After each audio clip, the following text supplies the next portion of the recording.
Muy buenos días a quienes nos están observando al otro lado de la pantalla. Mi nombre es Guido Alejo y aquí estamos nuevamente en un programa este día viernes en el cual vamos a abordar distintos temas especialmente relacionados a la coyuntura, pero siempre con una mirada más prospectiva, una mirada más profunda de lo que es los sucesos políticos especialmente que están sucediendo en el país.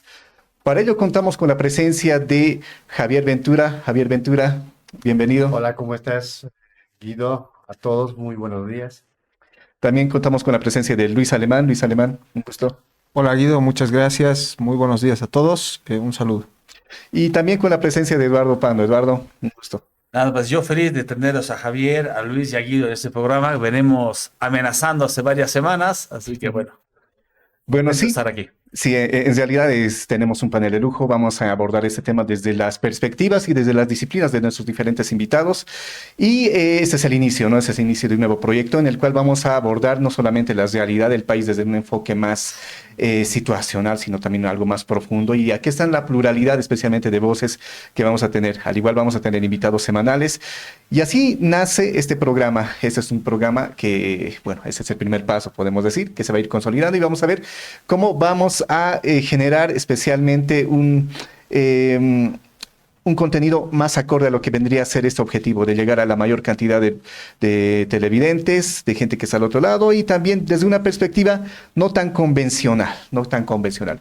Y por ello, uno de nuestros primeros esbozos ha sido ver el nombre del programa y por el momento estamos con el nombre detrás la fachada y por ello ustedes van a ver este fondo de pantalla. ¿Por qué? Porque una cosa es cuando vemos la fachada y a veces nos causa distintos tipos de impresiones, pero cuando pasas la fachada ya empiezas a ver situaciones más concretas, otro tipo de dinámica, porque la fachada a menudo nos encubre algo que está ocurriendo y que forma parte de lo que vendría a ser las dinámicas reales, podemos decir, ¿no? Hay fachadas que encubren, pero hay fachadas que también nos pueden resumir lo que está detrás. Vamos a iniciar este primer programa con una pregunta, ya en relación a la coyuntura, pero con una mirada más profunda. ¿Para qué ha servido estos 50 días? Hemos estado ya 50 días en conflictos sociales, un bloqueo que no para, y también hay acciones y reacciones por los actores que se han venido movilizando. Entonces, vamos a iniciar con Javier. Javier, vamos a ir en ese sentido. ¿Qué crees? ¿Para qué ha servido estos 50 días de movilizaciones desde distintas perspectivas? ¿Qué opinas? Bueno, me parece que cuando hacemos un análisis tenemos que ver ciertos aspectos muy básicos, ¿no? Me parece que hoy en día han sido en los medios, más que todo tradicionales, se han dado, ¿no? La tarea de bombardear desde el Estado, digamos, ¿no? Interpretando a la sociedad, pero desde una manera muy despectiva. Eh, Creo yo que ha sido un desequilibrio en todo caso, ¿no?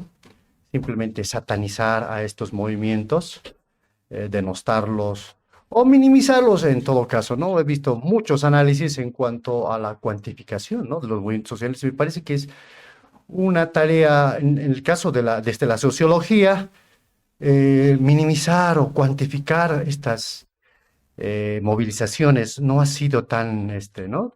No ha sido una suma algebraica, podemos decirla. Pero me parece que ha habido momentos de subidas y bajadas, tanto del Estado y también desde la sociedad, de los movimientos que han ido confabulándose, configurándose en todo esto, en este ciclo, en este periodo. También ha habido desgastes, ¿no? Desde el Estado y también desde los movimientos. Me parece que en esas precisiones podemos ir analizando, ¿no? Cómo ha sido, digamos, la emergencia de estos movimientos, cuáles han sido las demandas, ¿no? Porque muchos decían, ¿no? Que esto ha sido simplemente desde una perspectiva de perjudicar, que sí, en efecto, ha perjudicado a toda la ciudadanía, lo ha sentido, ¿no? Pero también tenemos que hacer referencia, ¿no? A las demandas insatisfechas de estos movimientos y también me parece que debemos analizar ese sentido, esa correlación de fuerzas que ha habido, ¿no? Luis, ¿qué opinas al respecto? ¿Para qué ha servido esos 50 días?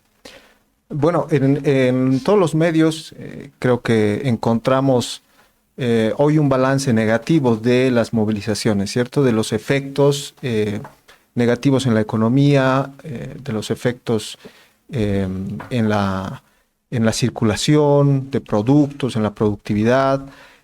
Evidentemente, sin duda, hay un efecto sobre el desarrollo normal o cotidiano de cualquier sociedad cuando se produce una movilización, sobre todo una movilización de esta envergadura.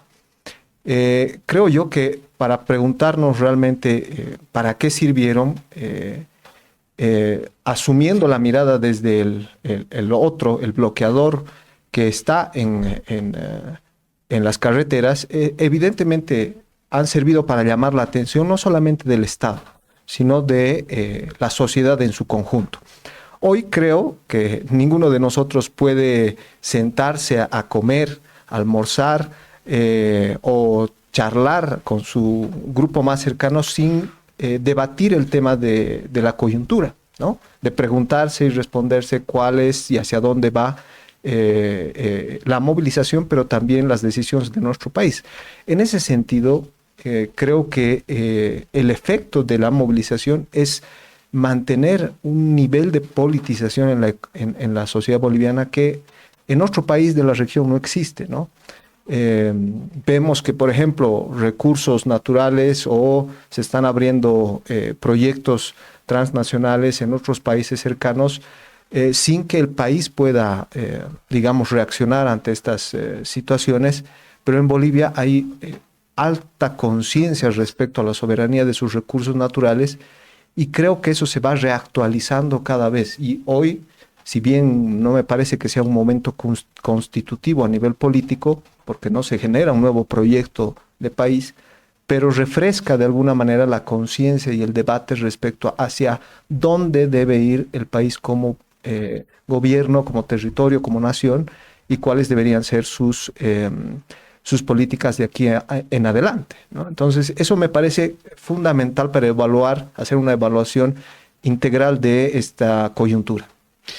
Y Eduardo, ¿crees que realmente estas movilizaciones están demostrando hacia dónde tendría que ir el país? ¿Será esto tan cierto? ¿O es simplemente una reacción de una época que ya está terminando? Yo creo que Bolivia está en un momento de inflexión importante. Las crisis suelen venir acompañadas, ¿no? Entonces, la crisis económica, el fin de un modelo rentista, así de un periodo largo, que hemos podido vivir de la renta del gas básicamente, también se convierte y se traduce en una crisis social y política, también de representación, ¿no? Eh, Creería que no solamente no es evidente quiénes nos representan. Por ejemplo, la Asamblea es muy poco representativa, ¿no? O sea, había partidos taxis, hay unos senadores y unos diputados que no los conocemos de nada, gran mayoría. No sabemos qué representan, a quién representan, qué modelo de desarrollo nos quieren proponer.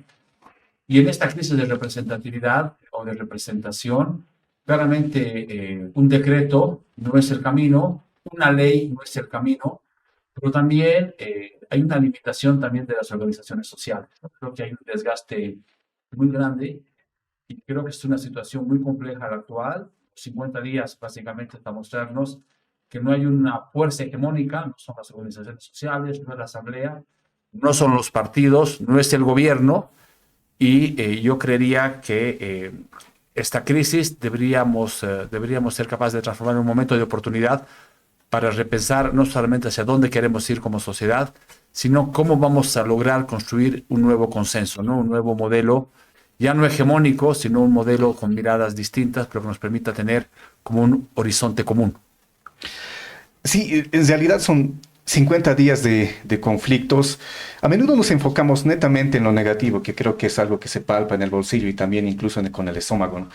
El detalle está en que creo que estamos no necesariamente en el fin del ciclo, creo que lo hemos hablado en el anterior programa, pero sí en una, ¿cómo decir? Una forma en la cual especialmente las organizaciones sociales se plantean que se tiene que realizar ciertos ajustes, pero no enfocado necesariamente en cambios radicales, sino en ciertas continuidades. ¿Hasta qué punto lo que es la necesidad económica del país puede empezar de alguna forma a complementarse con las sensibilidades de soberanía, en todo caso, que me parece importante. ¿Hasta qué punto pueden lograr conjuncionarse y dialogar? Yo creo que ahí estaría el próximo paso posiblemente. Pero eso sí, lo que creo que ya está bastante sentado es que ya no se puede pensar el país desde especialmente lo que viene a ser algunos sectores de las ciudades o algunos sectores de poder concretos, y que hay gran parte de una Bolivia que, incluso abandonada por el MAS, está reclamando la atención. Ahora se le puede adornar esto con distintos tipos de manifestaciones más líricas, se puede decir que es una insurrección y todo ello, pero en realidad también es una cuestión de poder, también podríamos decir, en el cual también hay esta cuestión, lo que decía Eduardo, me parece, de la representatividad es algo bastante importante. ¿Hasta cuánto se puede pluralizar especialmente ese poder? Y también ver las complementariedades y las potencialidades que puede haber.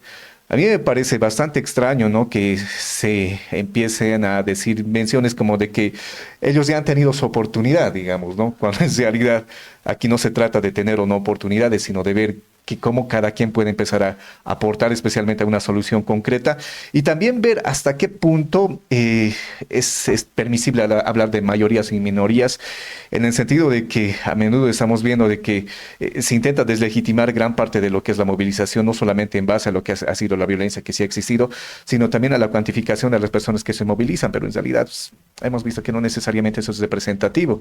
Aquí la universalidad de la representación de los reclamos yo creo que sería algo a tomar en cuenta, ¿no? Y aquí también estaría el próximo punto, o sea, la importancia de las movilizaciones, porque muchos dicen, ¿no?, que es una movilización que ha emergido desde abajo, que ha tenido intereses de distintos tipos de actores y que ahora prácticamente está derrotada y que simplemente ha quedado en nada, no se ha conseguido nada. ¿Qué importancia debería de tener estas movilizaciones desde esa lectura? ¿Realmente se consigue algo? ¿No se consigue? ¿Cómo lo ves, Javier? Mm, sí, es muy complejo, ¿no? Pero recordar también a todos, yo creo que estamos conscientes de que estas movilizaciones no han nacido justamente cuando ha emergido el movimiento del socialismo, ¿no? He escuchado muchos debates que simplemente dan desde un momento, digamos, de inicio, que el más asumido, ¿no? Y han bombardeado todo esto, ¿no? Pero no han entendido, ¿no?, la lógica, porque tiene lógicas estas movilizaciones, ¿no? Después no han entendido también la capacidad histórica. Mira cómo nos hemos visto en estos 50 días. Yo lo tomo de ambos lados, ¿no? Ha habido consecuencias y todos somos conscientes de eso, pero también transformaciones, ¿no? Y también hay que ser conscientes de que de la noche a la mañana no podemos cambiar, ¿no?, el Estado, como este gobierno lo ha planteado. Si no lo ha hecho verbalmente, lo ha hecho con acciones inmediatas, ¿no? Tiene que estar consciente y tenemos que estar conscientes que tiene que tomar un proceso, ¿no? Hoy estamos viviendo un proceso de transición en los cuales lo muerto, ¿no?, lo antiguo tampoco está surgiendo lo nuevo, ¿no? Y tenemos que considerar ciertos aspectos. Y es muy importante también considerar el aspecto social, la complejidad de estos actores sociales, cómo han sido capaces nuevamente de articularse, ¿no? Más allá del corporativismo que se ha visto o que han dado a conocer, que sí, en todo sentido, pero vamos más allá de eso, ¿no? Entendiendo una sociedad abigarrada, como Zabaleta lo decía, ¿no? En sus complejidades, en sus modos de producción, en su cultura diversa. No entender eso me parece que es una falta de respeto de el gobierno, porque no somos una sociedad homogénea, ¿no? No somos una sociedad que simplemente puede cumplir reglas y simplemente hacer valer su Estado de Derecho, ¿no? Recordemos que sociedades ya europeas están fomentando, están integrándola a sus sociedades diversas, ¿no? No, acá no, acá le estamos dando ya una función de acusadora, ¿no? Estos son los delincuentes, estos son los que quieren el terrorismo, todo eso, pero entendamos más allá de eso, ¿no? Hay las complejidades, hay una sociedad agarrada, muy diversa, hay un Estado que tiene que entender esas particularidades para crear una gobernanza, digamos, en el marco del respeto también a todas las diversidades, ¿no? Me parece que ese punto es muy importante, ¿no? ¿Y cómo podemos evaluar estos conflictos y qué ha dejado, ¿no? Ha dejado, aparte de los fallecidos, aparte de esta forma, digamos, de crispación, ha dejado también desde los movimientos sociales una forma de autoconocimiento, ¿no? Bien lo decía también las crisis como método de autoconocimiento que decía Zabaleta Mercado, ¿no? En las crisis nos encontramos.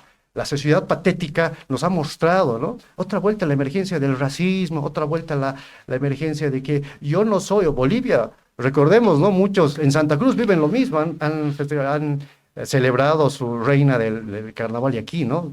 En plena crisis. O sea, son dos realidades, otra vuelta que nos estamos encontrando, nos estamos reconociendo las capacidades, las limitaciones que tenemos, tanto de los movimientos sociales como también del Estado, ¿no? Me parece que esos puntos de referencia son muy importantes a la hora de hacer un análisis, un balance. Creo que a eso se refería, ¿no? Zabaleta con el método de la crisis en todo caso, ¿no? Que a menudo las crisis nos muestran realmente la sociedad como es, o sea, la visibiliza, lo que prácticamente está subyacente en algún momento emerge y se hace tan visible que al final nos parece a veces nuevo, nos parece a veces viejo, pero está ahí siempre, ¿no? ¿Qué opinas al respecto? ¿Esta movilización, la importancia de esa movilización implicaría ese autoconocimiento, Luis? Yo también solo para Claro. plantea Javier, ¿qué estaría en juego? Pero si hay una crisis, ¿qué es lo que está en juego? Javier hacía referencia a ese de que hay que transitar, pero no tan rápido. ¿Hacia dónde? El poder está en juego, ¿no? O sea, lo decíamos la Solo el anterior poder, vez. ¿no? Claro, el poder de tomar decisiones, de gobernar, el poder de decidir respecto a los recursos naturales, etcétera, etcétera. Autodeterminarse, ¿no? Autogobernarse. Y yo creo que el proceso que estamos viviendo, como dice Javier, recuperando lo que dice, es un proceso doloroso de verse al espejo, ¿cierto? Y lo peor que podríamos hacer, y que se está haciendo lamentablemente desde algunas figuras destacadas, es denostar el movimiento sin tratar de entenderlo en su integralidad, ¿no? Por ejemplo, el establecer vínculo de la movilización con el narcoterrorismo es la respuesta fácil, desde mi punto de vista, ¿no? Coincidamos en que pueden haber vínculos de ciertos tránsitos o negocios ilegales en ciertos territorios, el agua, Patacamaya, en el trópico, pero entendamos también que la construcción de Estado en estos territorios no ha sido pues un Estado fuerte, que preste todos los servicios, que haya una infinidad de oportunidades económicas productivas para salir adelante, sino que, por ejemplo, en el trópico la coca ha sido un producto importante que a partir de ese producto puede encontrarse ciertos niveles de calidad de vida quizás superiores.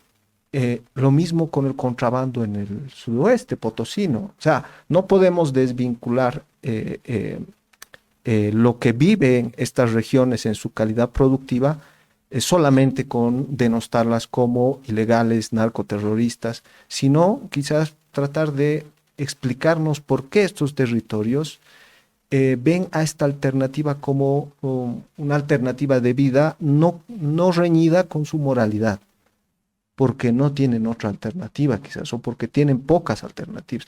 Y eso lo ves en la historia de Bolivia, ¿no? Por ejemplo, se hablaba de la intervención de los artesanos o los migrantes aymaras antes del 52, cuando no había el voto universal, ¿cierto?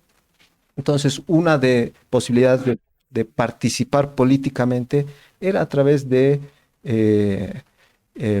acuerdos con los que sí podían participar, que principalmente eran notables paceños.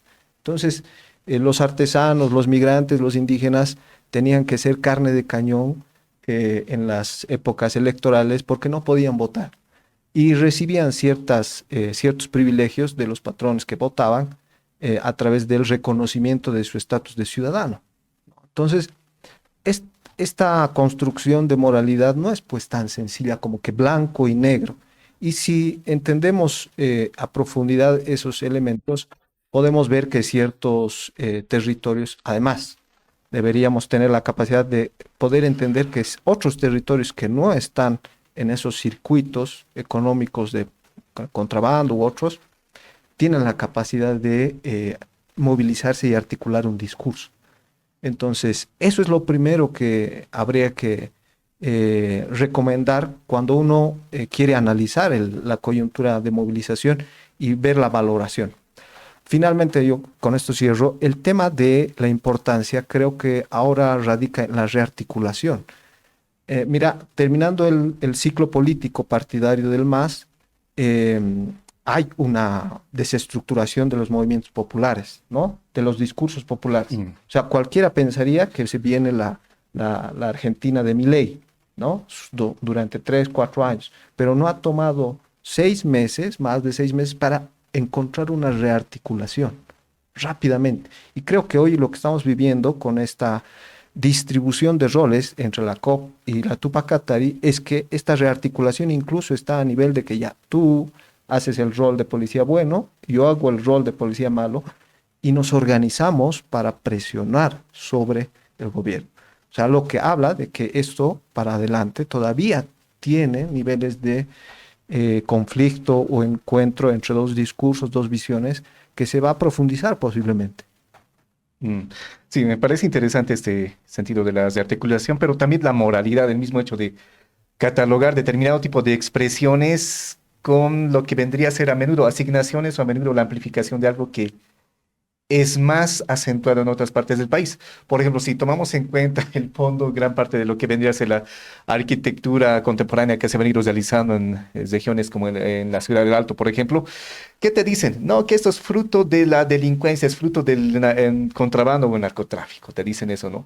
Pero ¿cuántos capos del narcotráfico se han encontrado, por ejemplo, en el Alto y cuántos, por ejemplo, se han encontrado en el Oriente, ¿no? Entonces, también es una construcción de moralidad y una asignación especialmente de determinado tipo de aptitudes para que otros grupos sociales se sientan, en todo caso, sobre ellos, ¿no? Sobre ellos. Entonces, quien siempre tiene una cuestión, acude a la moral para juzgar o tal o cual la expresión, entonces implica de que se está autoasignando una cierta superioridad moral hasta cierto punto también, ¿no?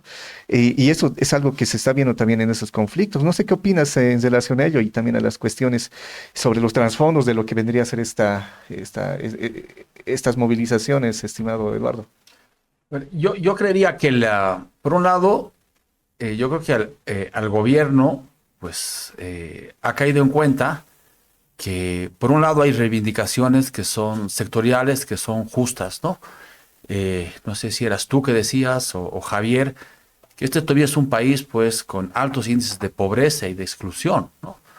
50% de la población todavía no tiene agua potable, digamos, ¿no? O 30, 20% de la gente todavía no tiene acceso al alumbrado público o a luz.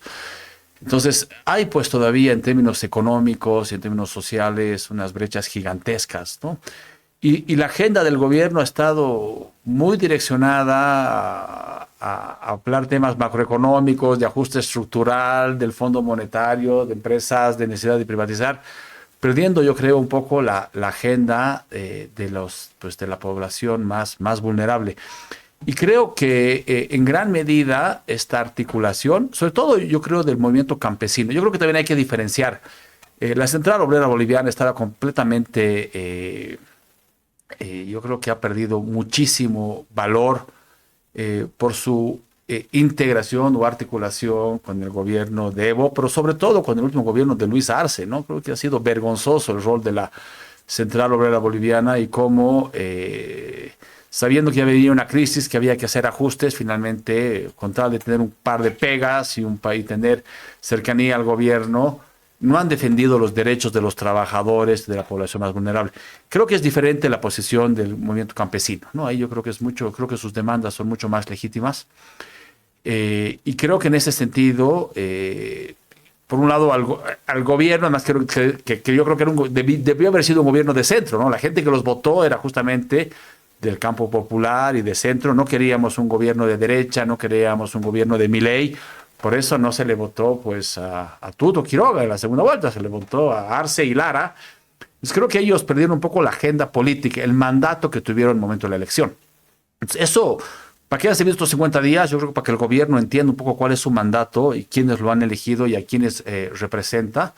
Pero también creo que la Central Obrera Boliviana, con un costo social altísimo, generando muchísimo dolor y muchísimo sufrimiento en la población boliviana, en las familias más pobres. O sea, ha habido hambre, la gente ha pasado hambre estos 50 días, sobre todo en zonas periurbanas. Y yo creo para intentar reconstituirse en términos más de poder, ¿no? De ser una representación poder. Y yo esperaría que el movimiento campesino tenga reivindicaciones, sus demandas, sus pliegos, sus demandas sean consideradas y priorizadas por el gobierno, pero creo que en el caso de la Central Obrera Boliviana, yo creo que ha sido su demanda de pedir solamente la renuncia del presidente, ha sido sobre todo un tema de acumulación de poder y creo que son los grandes perdedores. Así que creo que también esta idea del pacto de unidad, todas las organizaciones sociales somos un cuerpo unificado, creo que eso es equivocado.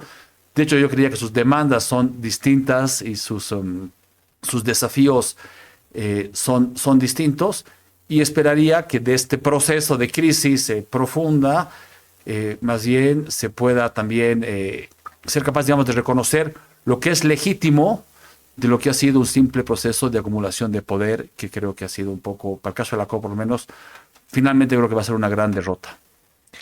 Si me permite, Guido, quisiera apuntar una cosa que me parece interesante de lo que mencionas, Eduardo.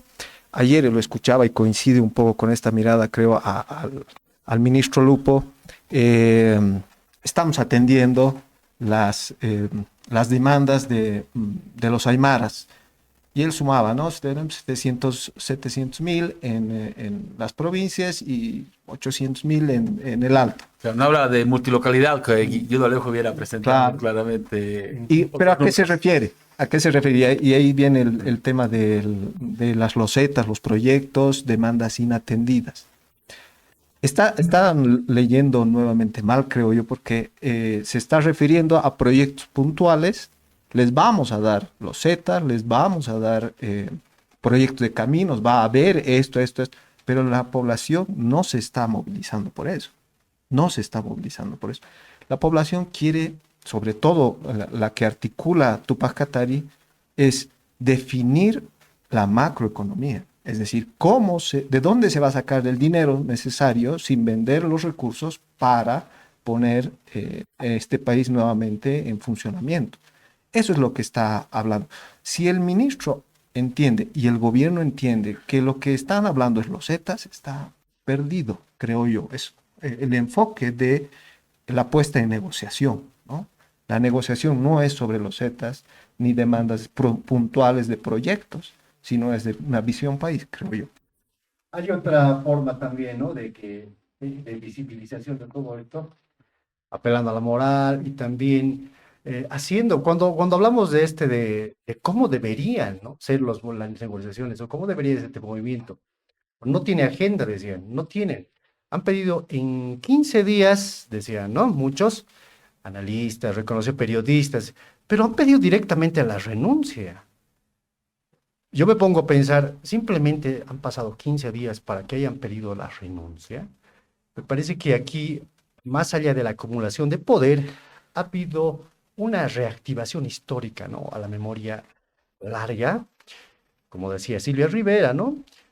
De esas cuestiones insatisfechas y además del reconocimiento también, ¿no? Porque cuando interpelan al Estado lo hacen desde la identidad, ¿no? Cultural, indígena. Oiga, señor Estado, usted me ha dicho una cosa y está haciendo otra cosa. O sea, aquí estamos jugando. No solamente estamos viendo estos 20 días, estos 50 días, estamos apelando más allá de eso, ¿no?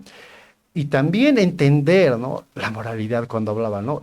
Tenemos que ciudadanizar. Han dicho varios analistas, ¿no?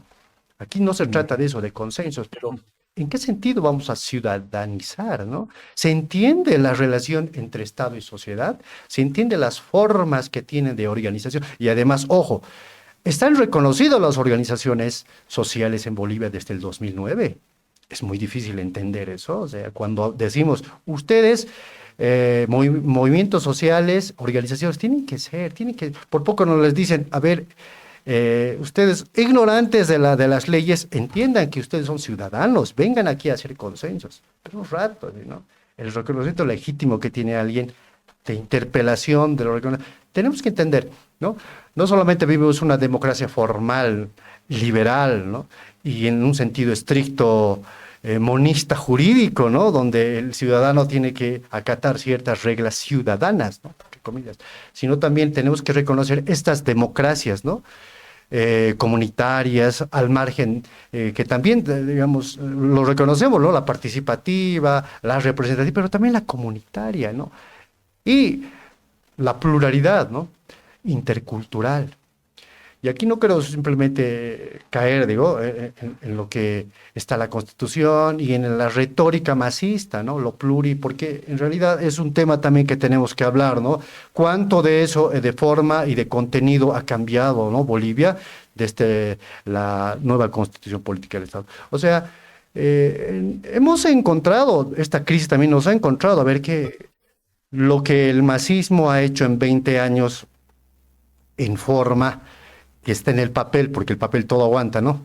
Pero realmente estamos viviendo una sociedad plurinacional, ¿no? Eso también tendríamos que analizarlo, ¿no? Me parece que también esta crisis nos ha servido, ¿no? Para encontrarnos teóricamente, ¿no? Sí, algo que me parece, y eso también tomando en cuenta la moralidad y todo ello, me parece esta forma en la cual se sigue acudiendo a determinado tipo de argumentos, podemos decir, en el cual mencionas que un grupo de población solamente se mueve o bien por plata o se mueve por pegas y cargos, digamos, ¿no? Sí, son cuestiones bastante fáciles, bastante displicentes, bastante someros de ver la realidad. Pero a mí lo que me parece interesante es ver cómo se ha intentado articular una mirada más, ¿cómo decir?, también cargada de cierta moralidad, de ciertas ilegalidades en regiones del país y se intenta también ahí yuxtaponer lo que venían a hacer los bloqueos y dice, ¿no?, que en esa parte están bloqueando los narcotraficantes, en esta parte están bloqueando los chuteros, en esta parte los de México Chico, o sea, te empiezan a elaborar tal cosas, sí, una segmentación tal, pero que al final... O sea, yo he caminado el día domingo y el día miércoles no sé, sumando deben ser más de 40 kilómetros, pero en realidad el convencimiento de las personas que están bloqueando opera en otro tipo de acciones. Y yo creo que hay una subjetividad social que se está subestimando demasiado y que especialmente en el campo está más enfocado a lo que vendría a ser la soberanía. Yo creo que esa es la principal cuestión. Hay varias personas, ¿no?, que dicen, no, que esta es nuestra tierra y todo ello. Hay gente en alguna urbe que se escandaliza, no, ¿cómo va a decir que esa es nuestra tierra? Esa es también de nosotros. Pero lo que no se está logrando ver, a menudo se hace una interpretación bastante literal de esto, es que se valora realmente lo que es la propiedad y no es de esa persona, sino es de la comunidad o es del país entero. Entonces, posiblemente por ahí es una cuestión bastante estructural de la mentalidad, de la subjetividad de varias personas o de grandes segmentos de la población que valoran más la soberanía que otro tipo de elementos importantes, ¿no? Y ahí está la cuestión. Yo me ponía a pensar, ¿cómo podemos conjuncionar estos principios soberanos con principios que son necesarios aquí ahora para realmente hacer el ajuste? Y también está, uno lee lo que vendría a ser el pliego petitorio, o al menos las condiciones que han puesto los de la Tupac o también los de la COP, pero ahí hay la cuestión, ¿no? En la de la Tupac ves que hay prácticamente todo un punteo importante en relación a los decretos del presidente. Entonces hay una incomodidad cuando ve que un presidente está saltándose la Constitución y también eso implica también otra lectura que vendría a ser no solamente la cuestión de la soberanía en el manejo de los recursos naturales, sino también el respeto a la Constitución, que creo que es otro elemento importante ahí. Pero eso sí, la verdad, se está subestimando demasiado, no solamente lo que vendría a ser la voluntad de las personas que están ahí. No puedo decir que todos tengan la misma voluntad, eso sí, pero en realidad hay una cierta convicción y eso que en 50 días sigas manteniendo un bloqueo. Y también se ha subestimado mucho la cantidad de puntos de bloqueo y las personas que están ahí. O sea, yo veía el ABC y ahí tiene, ¿no?, 2 puntos de bloqueo entre el puente Seca y el puente Pallina.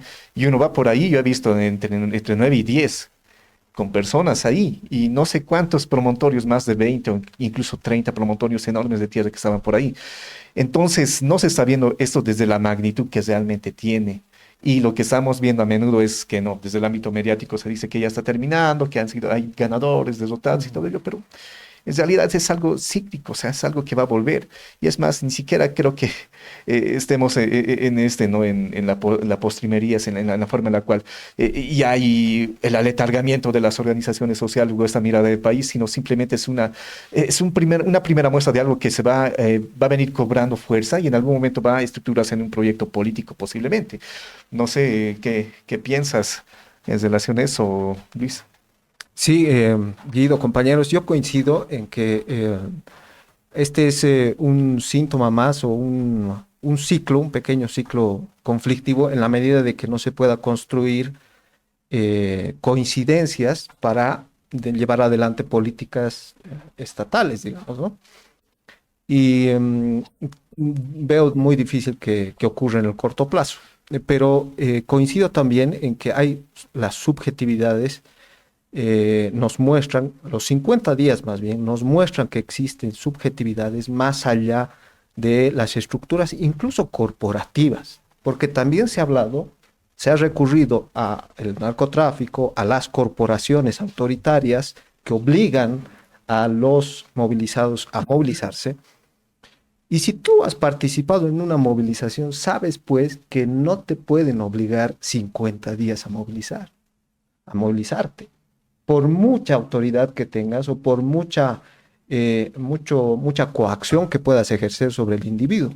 Tiene que haber un nivel de convicción, de creimiento, de subjetividad para poder sostener ese nivel de movilización.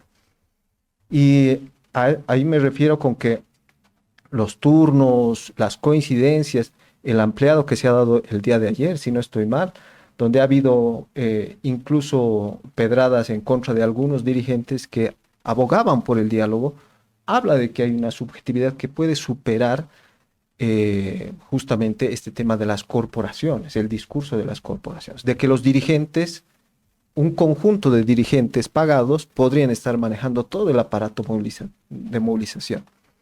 Y esta subjetividad se va digamos, tranquilizar, va a poder volver a la normalidad habiendo resueltose la idea de quién debe gobernar, cómo debe gobernar, y por eso creo que se mantiene o se explica el tema de la solicitud de renuncia, ¿no?, del presidente, porque no ven en él la figura de credibilidad ante el manejo de estos recursos naturales o el manejo del país en su conjunto.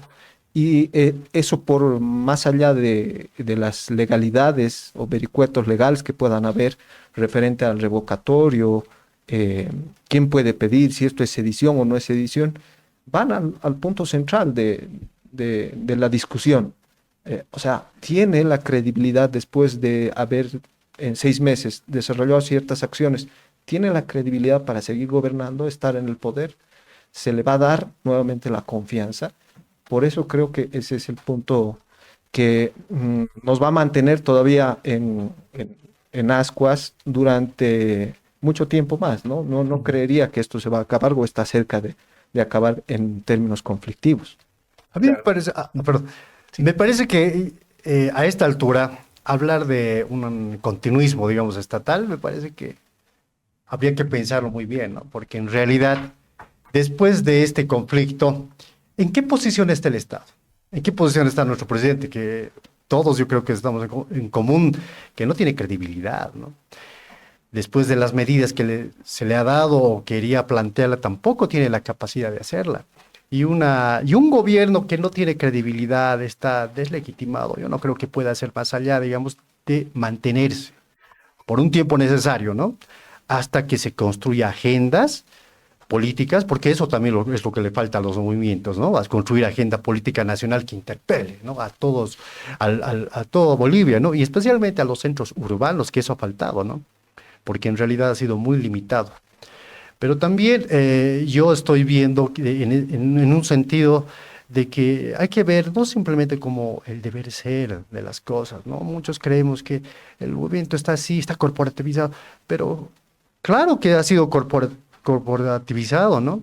Porque en realidad ha sido instrumento del masismo, ha utilizado a nombre del sujeto político indígena las organizaciones, ¿no? Que son legítimas, pero lo ha instrumentalizado de la peor manera posible, ¿no? Hay que entender también eso, ¿no? Quizás desde los movimientos sociales sirvan para entender, ¿no? Y otra vuelta, ir al alma mater, ¿no? De lo que significan esas organizaciones sociales. Desde la COP también, ¿no? Los sindicatos obreros. ¿Qué posición tenían? El sindicato obrero no era simplemente uno que obedecía, ¿no? Sino eran centros o fuentes o organizaciones que respondían a la clase obrera, a los trabajadores, ¿no? A respetar el centralismo democrático, eran anticapitalistas, independencia política que se ha perdido en 20 años. O sea, eso es grave, ¿no? Que una COP de los años 50 y ver una COP, digamos, totalmente deslegitimada, que no sigue ni sus propios principios políticos, podemos hablar de reconocimiento, y ahí está, ¿no? Lo hemos visto ahora en esos conflictos, que no tienen representación. A mí no me representa la COP, dicen, y con justa razón lo dicen, ¿no? ¿Ya? Más allá de eso, me parece que también debemos puntualizar y también tomar en cuenta estas consideraciones, ¿no? Que tal vez en los movimientos sociales, desde el punto de vista también sindicatos agrarios, reencontrarse nuevamente con sus principios políticos e ideológicos, ¿no? El reconocimiento, las luchas anticoloniales, ¿no? Que ahora también se ha visto, porque no es raro ver a un Rodrigo que ha nacido, ¿no? En España y directamente, ¿no? La gente decía, no queremos a un extranjero. Y es verdad, porque se reactiva esa memoria, ¿no? Te dicen, no queremos un extranjero, queremos nosotros gobernarnos.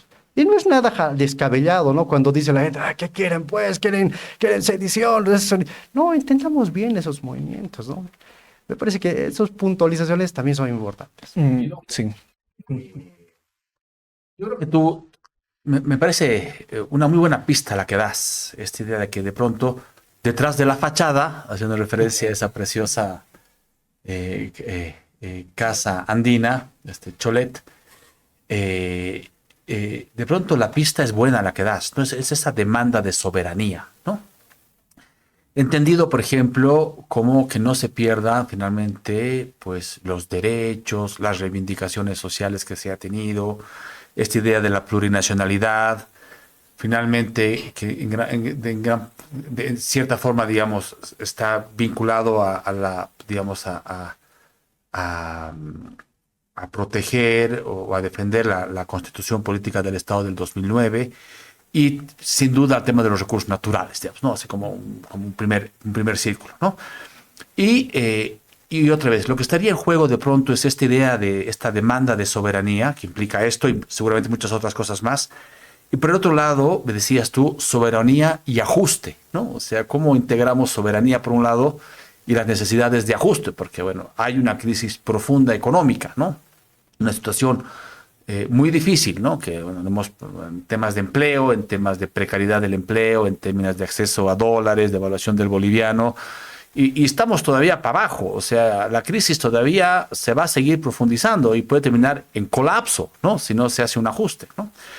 Por el lado del ajuste, me imagino que lo que está en el fondo es gobernar, ¿no? Y es tener una línea, tener un plan, ¿no? Tener finalmente, bueno, aquí estamos, si no hacemos nada, esto va a ser colapso. Y la crisis ya está instaurada hace varios años, ¿no? Le hemos intentado paliar, maquillar, gastándonos los dólares que teníamos en las reservas internacionales, prestándonos plata, y estamos con niveles de endeudamiento altísimos, casi 100% o 70% del Producto Interno Bruto. No vamos a poder vivir prestándonos plata y ya no tenemos plata en el Banco Central, ¿no? Entonces, hay que repensar un poco otra vez el modelo de país y hay que repensar el tamaño del Estado, ¿no? Entonces, la gran pregunta, y que de pronto para eso debería servir estos 50 días tan dolorosos para la sociedad boliviana, es cómo construimos cómo somos capaces, ni siquiera el hacia dónde ir, ¿no? Que debería ser el resultado, sino cómo, quiénes, dónde es la asamblea, es el gobierno, son los movimientos sociales, es la iglesia, cómo se conforma este espacio donde puedan coincidir esta demanda de soberanía, ¿no?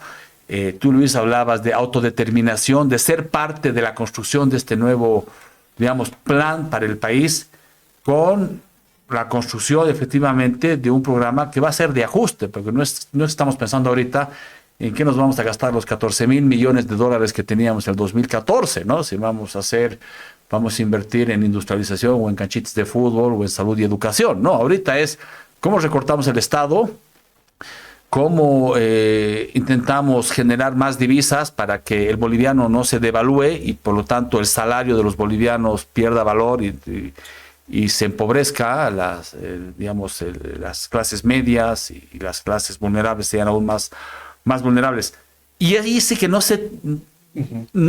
encuentro vocerías, digamos, que nos digan el cómo construir eso. Y creo que de pronto es uno de los grandes desafíos para la academia, para los movimientos sociales.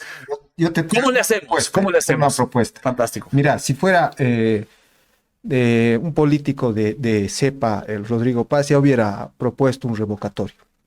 Porque el problema de credibilidad ahora mismo solo se soluciona con el voto nuevamente.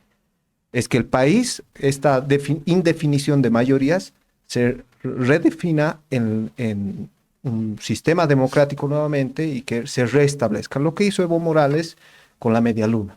Les planteó la posibilidad de hacer un revocatorio a los departamentos, pero también al presidente.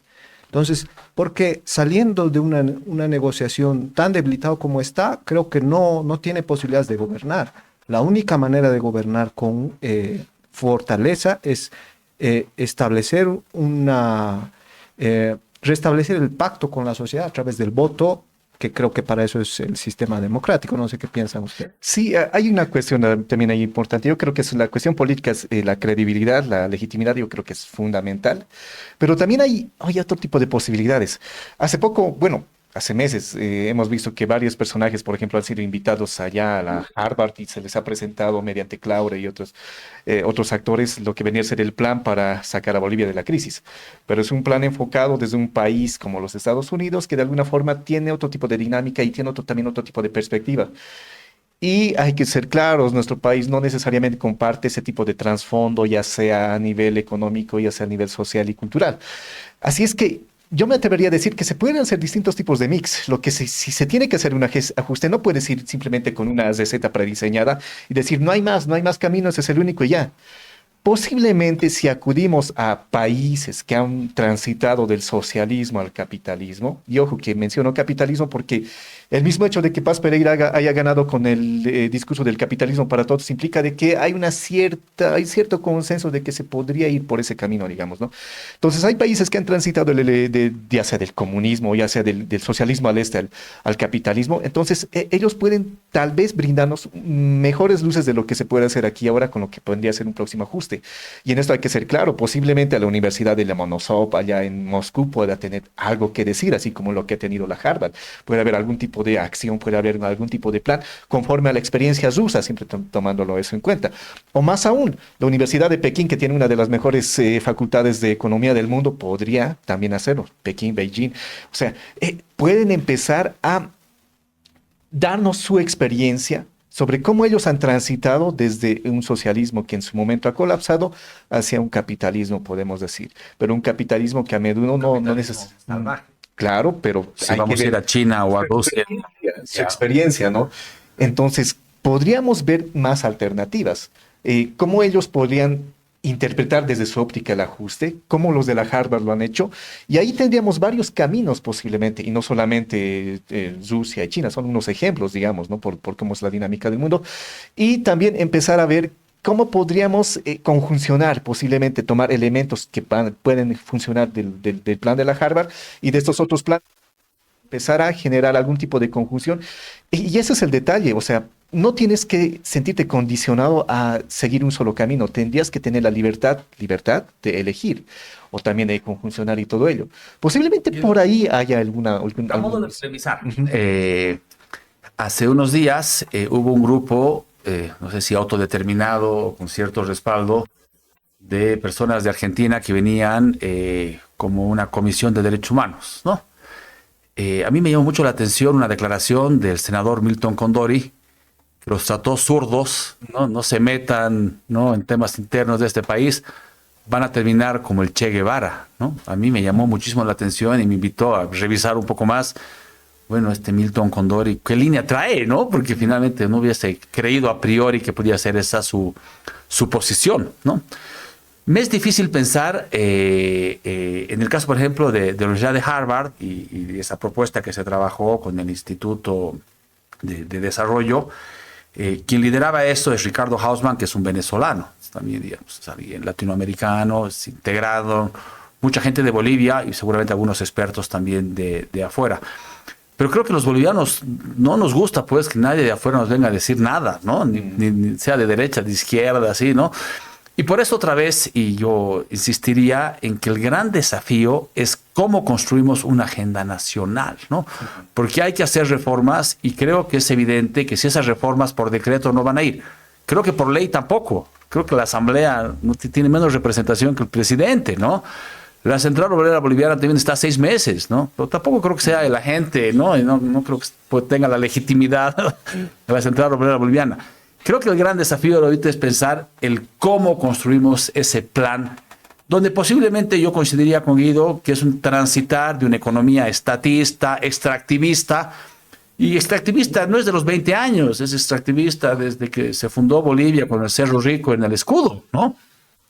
¿Cómo logramos repensar un poco y transitar hacia un plan que pueda ser sostenible y nos lleve hacia una senda de desarrollo, inclusivos, sin duda? Claro. Vamos a iniciar una última ronda porque solamente ya tenemos menos de 10 minutos. Con una pregunta también. ¿Qué escenarios futuros, qué perspectivas estamos viendo a partir de ello?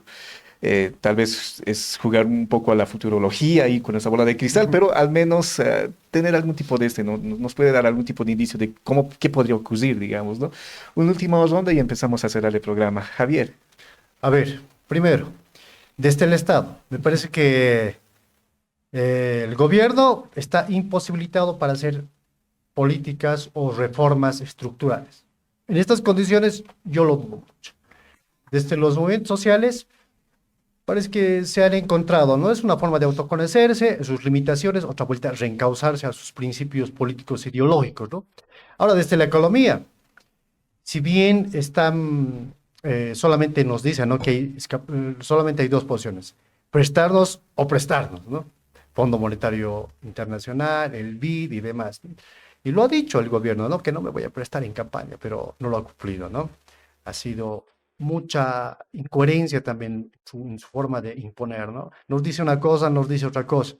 Pero pensando bien y analizando también esto de la economía, sí se podría también amortiguar la economía, porque acá no estamos viendo el componente también de quiénes están... y el mismo presidente, ¿no? Ayer lo reconoció.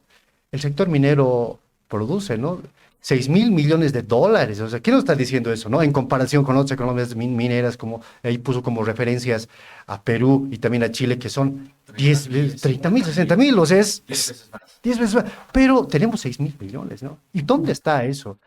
¿Está realmente yendo a las arcas del erario nacional, no? Y por otro lado, ¿no? La agroindustria. O sea, la agroindustria también está más o menos bordeando entre los de 7 a 9.000 millones de dólares, ¿no? De divisas que lastimosamente se va a paraísos fiscales. También deberíamos ponernos a pensar que, miren, o sea, somos un país rico, todo eso, pero ¿qué? Somos un país también condicionado y como economía extractivista. Pero también pongamos a pensar que podemos arrancar de esto, ¿no? Ahorita no vamos a hablar ahorita cómo lo podríamos hacer en estos dos grandes sectores que están produciendo muchas divisas, ¿no? Pero está ahí, ¿no? La forma de reestructurar la economía desde nosotros mismos, ¿no? Desde nuestra economía, ¿no? Y también el sometimiento, ¿no? Es muy difícil de entender eso, digamos, porque una cosa es en discurso y otra cosa es cuando se lo vive, ¿no? Una crisis económica directamente. Ya sabemos, ¿no? Las recetas del FMI, del BID, ¿no? Cómo van a venir. Lo primero es deshacerse de las empresas nacionales y también, ¿no? Condicionar. Y no sé si lo vamos a hablar en otro programa, pero es también muy importante, ¿no? Las condiciones extranjeras cuando nos prestan dinero. Gracias, Javier. Luis. Sí, yo creo que vamos a acudir a unos días de negociación infructuosos, digamos, en este devenir de tratar de construir acuerdos a partir de la COP, que sería el representante de los movilizados, porque es así como se muestra en esta mesa de negociación. Y lo que creo es que si bien se puede encontrar acuerdos cortoplacistas, digamos, ¿no? De corto plazo, no va a permitir la solidez para que el gobierno pueda desarrollar esto que se demanda ciertamente, que es modificar o encontrar nuevos ingresos para nuestro país, en sencillo, ¿no? O sea, necesitamos plata y hay que ver de dónde lo sacamos. Lo malo es que ahorita lo estamos sacando, las señales que estamos dando no son pues las positivas, ¿no? Vamos a reducir el impuesto a las grandes fortunas. Señal pésima. ¿Por quién vendría a invertir ahora? Claro. Pésima, ¿no? Entonces, también la otra señal negativa. Entonces, yo creo que dentro de todo esto, esa fortaleza que necesita un Estado para gobernar no la va a tener. Y eso me preocupa mucho porque en cualquiera de los escenarios vamos a quedar siendo un poco más inviables, ¿no? Necesitamos liderazgo para que alguien pueda tomar la batuta, un sector, generar una agenda creíble y llevar adelante esta agenda. Sí, a mí me parece algo bastante importante la cuestión de la agenda que lo has demarcado en su momento, estimado Eduardo. ¿Cómo lo ves ahora? ¿Cómo podrías encauzarse la situación a partir de lo que hemos visto? Lo más difícil siempre es hacer pues futurología, ¿no? Hacer análisis prospectivo. Yo tenía un profesor que cada vez que alguien planteaba que, no sé, un país había tocado fondo o una situación había tocado fondo, él decía que siempre hay más fondo, ¿no? Uno puede seguir cayendo y la situación se puede degradar muchísimo más. Yo creo que una opción es que finalmente sigamos tocando fondo y termine esto en un gran colapso, ¿no? No solamente económico, sino social y político, ¿no? La otra senda, digamos, la otra vía es la de construir un gran consenso nacional. Y creo que hay que ser como muy imaginativos y no tengo claridad de cómo se podría hacer eso, ¿no? Luis plantea un referéndum. Yo creo que eso no resolvería el problema, porque no hay partidos políticos. O sea, no creo que sea una crisis del presidente Rodrigo, eso quiero decir, ¿no? Posiblemente hubiéramos llegado al mismo punto con Tuto Quiroga o con Samuel Doria Medina o con el candidato del MAS, que era un dirigente campesino, ¿no?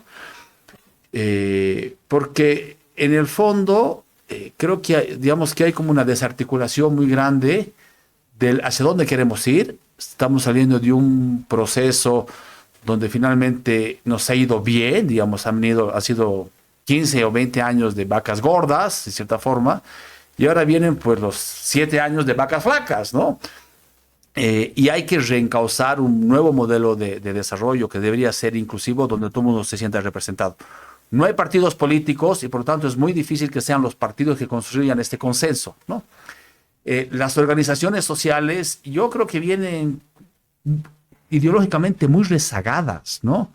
Uno ve todavía sus mástiles, un poco y está la cara del Che Guevara, está la URSS, está la hoz y el martillo, cuando el ejemplo de Guido es maravillosa, ¿no? Preguntémoslos a Rusia, preguntémosle a China cómo ha pasado de una economía socialista a una economía capitalista terriblemente pujante, posiblemente ya la primera economía del mundo en un par de años más, ¿no? Entonces, no creo que tampoco que se puedan hacer estas organizaciones sociales, por lo menos no sus dirigencias, ¿no? Posiblemente si hay un trabajo en las bases, posiblemente a partir de esta capacidad organizacional y esta idea de trabajo que tienen las organizaciones, se podría recuperar. Pero creo que nos toca ser, por un lado, muy prácticos, ¿no? Otra vez volviendo a China, uno de los primeros ministros sostenía esta frase que yo siempre la repito, esta idea que no importa el color del gato, sino que case ratones, ¿no? O sea, finalmente, ¿qué más da? Si es, ¿no? Lo importante es que la economía crezca, que salgan ¿no? que cada año pues miles de familias bolivianas dejen la pobreza, que las clases medias pues no se expandan, que las oportunidades reales de salud, de educación sean reales. Y eso es lo que hay que construir. Entonces yo creo que en términos prospectivos podemos seguir degradando la situación durante mucho tiempo.